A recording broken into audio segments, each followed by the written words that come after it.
నిదానంగా తరచి చూడండి. ఆ చూపు అర్జునుడు పక్షి వైపు చూసిన చూపులాగా ఉండాలి. అప్పుడు తెలుస్తుంది బాబుగారి స్వర్ణాంధ్ర 2047 రెడ్ బుక్ అమలు, పథకాలు అమలు. 1999 బాబు గారు ప్లస్ 2014 చంద్రబాబు గారు కలిసిన చంద్రబాబు నాయుడు గారు అట్ ది రేట్ ఆఫ్ 2024. స్వపక్షం ఏమన్నా విపక్షం ఏమన్నా మీడియా రెచ్చగొట్టిన అదరక బెదరక చలించక -డిగ్రీ చలిలో కూడా మారని బాబు గారిని దూరదృష్టితో చూడాలి.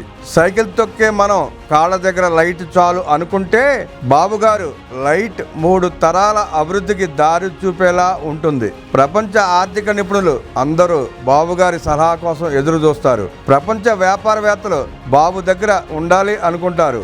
ప్రపంచ మేధావులు బాబుగారు కలబోసుకునే గురు శిష్యులు.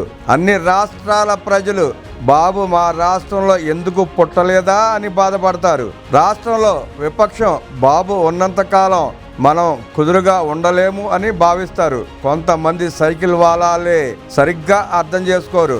కొంచెం సేపు ఆకాశంలో నిలబెడతారు, మరుక్షణం పాతాళంలో నిలబెడతారు. అన్నిటికీ అతీతంగా బాబుగారు అర్జునుడిలా పక్షి కన్ను వైపే చూస్తూ ఉంటాడు.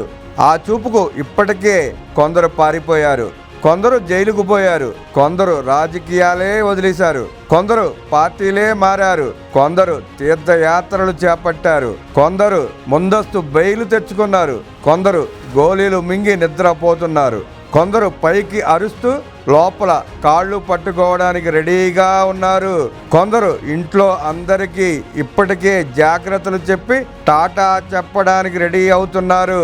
Wait and see, otherwise take your own decision.